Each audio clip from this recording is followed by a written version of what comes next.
Flávio Bolsonaro quer crescer mais antes de fechar apoio do Centrão. Rapaz, do jeito que tá, assim, vai levar no primeiro turno, né? Aí realmente já tá esculhambando, Flávio. Piadas à parte, esse ponto aqui é importante e faz total sentido. Interlocutores de Flávio têm dito ao mercado financeiro, independente de para quem falou ou não, que ele só pretende fechar apoio de partidos do Centrão a sua candidatura ao Palácio do Planalto quando ele crescer mais nas pesquisas. E por quê? Por que não fechar logo?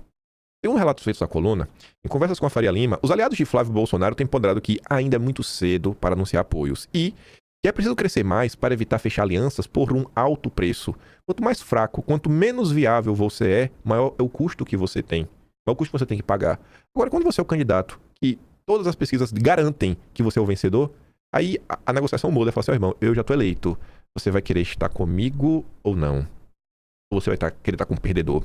Porque eu acho que isso pode impactar, né, na tua bancada de parlamentares como um todo. Chapas aí pro governo. Você vai querer estar comigo ou vai querer perder com Lula? A avaliação em torno do 0,1 é que será mais fácil e mais barato atrair partidos do Centrão, quando o Flávio estiver pontuando melhor nas pesquisas de intenção de voto. Cabeça de caixa d'água, nosso digníssimo Ciro Nogueira. Ciro Nogueira ele vai para o Flávio, não precisa nem ter dúvida disso daí. Mas escute só. É verdade, eu acho que eu fiquei até surpreso com o crescimento da candidatura do Flávio. Eu achava que isso iria acontecer, mas não na rapidez que aconteceu. O Flávio hoje, nas pesquisas que nós temos, já está em empate com o presidente Lula. Tudo levando a crer que nós vamos ter uma eleição tão disputada quanto a passada, que o presidente Lula, eu acho que por 1,5%, uma coisa semelhante. Eu acho muito difícil uma candidatura como a do Flávio e do Lula estarem em disputa. Não temos uma eleição decidida na margem de erro, em que o candidato que falar mais para os eleitores de centro terá toda a chance de vitória nessa eleição. Existia uma expectativa da candidatura do governador Tarcísio, mas com a escolha do presidente Bolsonaro, do nome do Flávio, isso é legítimo, ele é o grande eleitor. Eu acho que ela já se consolidou, e ontem mesmo eu falei com o governador Tarcísio, e ele está pronto para ajudar na campanha do Flávio. Eu tenho certeza que será um fator muito importante, porque é o nosso principal colégio eleitoral do país. Falou que o Flávio ontem, ou seja, dia 20, Tarcísio, dia 24. Isso aqui foi ontem, essa entrevista. Meu presidente Flávio Bolsonaro. Teve alguém que me falou lá atrás, alguma tia do Zap, escreveu. Aí eu tenho memória boa, ficou na minha cabeça. Eu tava conversando com as pessoas nesse final de semana. E essa parada aí, vamos esquecer o centro, né? Mas vamos pensar naquele eleitor que não gosta de confusão, não gosta de treta, aquele povo não gosta de ficar em cima do muro. Eu acho que essa postura do Flávio, de novo, de falar que é amigo de todo mundo, querer o melhor pra todo mundo, de não falar isso. Eu acho que se o Flávio continuar do jeito que tá, manter um discurso realmente de oposição ao Lula, mas não um discurso, né, aquele de passar o trator em cima, só fala o Lula, você é um cara aí muito raivoso, muito violento, você governou, sabe, para dar benesse pros seus amigos, né, você não governou pro povo, você trabalhou para rachar a sociedade, eu estou aqui para unir a sociedade. Eu acho que o Flávio, eu tenho pra mim que o Flávio não vai partir pra um confronto bélico com Lula na questão do discurso, e isso vai acabar sendo bom pro Flávio. Tenho pra mim, vamos ver o desenrolar aí. Tenho pra mim, vamos ver o desenrolar aí desse ano. Aí a Veja noticia o óbvio: eleições podem turbinar bancada de governadores e bolsonaristas no Senado. Casa pode chegar a ter 12 chefes do Executivo Estadual a partir de 2027. Grande parte deles aliados do ex-presidente. Todas as notícias são nessa linha, sabe? As notícias no Brasil são que ou o bolsonarismo vai levar, ou notícias discutindo o que fazer para os bolsonaristas não levarem. É o clima que a gente tá, né, passando. Parece que não adiantou prender e torturar Bolsonaro.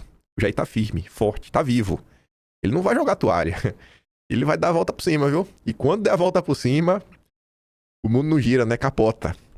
Sobre o Senado, ontem, e essa questão não é aleatória, porque se fosse aleatória, o próprio Eduardo Bolsonaro não teria abordado esse assunto na live dele. Eduardo sabe dessas dificuldades. Gustavo Zucchi, ele só colocou no papel: Centrão torce o nariz para plano B de Eduardo Bolsonaro em São Paulo. Plano B. Plano B é o seguinte: não, já que não vai ser Eduardo, né, porque ele era o plano A, Eduardo quer colocar alguém alinhado a ele. Mas o Centrão não quer. O Centrão nunca quer, né? Óbvio. Lideranças do Centrão em São Paulo não se entusiasmaram com o plano B defendido pelo Eduardo para substituí-lo, né, para o Senado. Eduardo tem defendido o Gil Diniz, mas ele também falou da Sonaira, também chegou a falar do Mário Frias.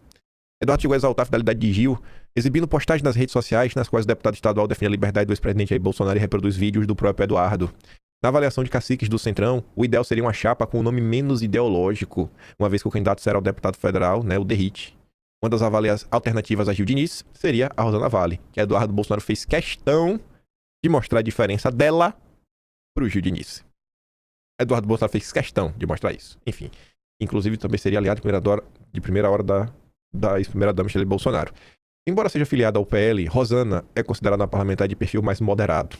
O Centrão adora a gente moderada, é incrível essa moderação do Centrão. E a Renata toca no ponto crucial, né? O Centrão e os aliados, né, estão tentando tirar de Eduardo a vaga que é politicamente dele ao Senado. Todos sabem, caso pudesse se candidatar, Eduardo seria eleito. Todos sabem que serão escolhidos 2 senadores. A direita vai fazer 2 senadores em São Paulo. Portanto, há espaço suficiente, tanto para o Derrite, nome do Centrão, que foi o nome do Centrão. O Centrão que aceitou colocar o Derrite. Nunca foi esse ponto. É o nome, inclusive, do próprio Tarcísio. Quero que o Bolsonaro disse, ó. É o nome do governador e um nome é meu. O nome de Bolsonaro era o Eduardo. Então não venham querer mexer na vaga do Eduardo. Enfim, quanto para o nome que Eduardo vier escolher, o nome da direita. O restante é nota plantada. O restante é nota plantada. Aí quem também aparece, levantando a mão, com opção para o Senado, é o Marco Feliciano. Acho que ele tem todo o direito de se colocar também. E ele disse que se tiver apoio do Bolsonaro e tudo mais. Tem algumas partes curiosas nesse discurso aqui do Marco Feliciano. O que ele fala sobre Silas Malafaia e o que ele fala sobre Pablo Marçal, o apoio que ele deu para o Marçal e o que ele acabou recebendo em troca. Aí você comenta, né? O pastor Marco Feliciano colocou seu nome para disputar o Senado por São Paulo, caso Eduardo não retorne ao Brasil. Feliciano afirma que tem coragem para enfrentar essa disputa desde que haja concordância do PL, de Bolsonaro e do próprio Eduardo. Na sequência, diz que Malafaia mencionou seu nome a Bolsonaro e o cita como a voz política mais relevante da nação, sugerindo que a família Bolsonaro deveria ouvi-lo e que Flávio deveria sentar com ele para uma conversa. Assim, desde quando Malafaia é uma voz política e, pior, a mais relevante da nação? A sugestão feita à família Bolsonaro para ouvir Malafaia é pelo bem do país ou porque Malafaia quem colocou seu nome à mesa? No final ele disse o que ganhou, entre aspas, né, a apoiar o Pablo Marçal. Eu sou pré-candidato. Pré-candidato a alguma coisa. Não sei ainda se é ao Senado ou se é a deputado federal. Meu sonho é ser candidato ao Senado. Por isso eu já fiz até um vídeo dizendo que eu sou pré-candidato. Ou seja, eu coloquei o meu nome à disposição do partido, do presidente Bolsonaro, e da vaga principal, que é do Eduardo Bolsonaro, que é o filho do presidente, que a vaga do PL já tem, é pra ele, né? E caso ele não consiga voltar ao Brasil, se o partido e o presidente Bolsonaro e o Eduardo entenderem que o meu nome agrega, eu tenho coragem, acho que eu já estou preparado para isso, tô maduro. O pastor Silas Malafaia, essa conversa que eu tenho com você, com ele várias vezes, e ele falou, Feliciano, seu nome, eu já falei pro presidente Bolsonaro, ele falando pra mim, tinha que ser o Feliciano, pela lealdade desse cara, por tudo que eu representei, que ajudei. Então, eu acredito que o pastor Silas, numa questão dessa, ele é extremamente fundamental, né? Porque eu acredito que a família Bolsonaro precisa ouvir o pastor Silas, porque ele é um posicionamento firme. Ele agora falou sobre o Flávio Bolsonaro, tem as razões dele. Então, meu pensamento é que o Flávio deveria procurar o pastor Silas, sentar com ele e ouvir o pastor Silas o que ele tem pra falar. É o meu pensamento. Se o nosso presidenciável Flávio Bolsonaro estiver me ouvindo aqui, assistindo, Flávio, você precisa sentar com o pastor Silas. Silas Malafaia tem o telefone do Flávio Bolsonaro, né? Convenhamos. Se o Silas Malafaia quisesse falar com o Flávio, ele também podia ligar, né, Marco Feliciano? Umas coisas assim que, né, que na matemática, aqui não é multiplicação, né? A ordem dos fatores não altera o produto.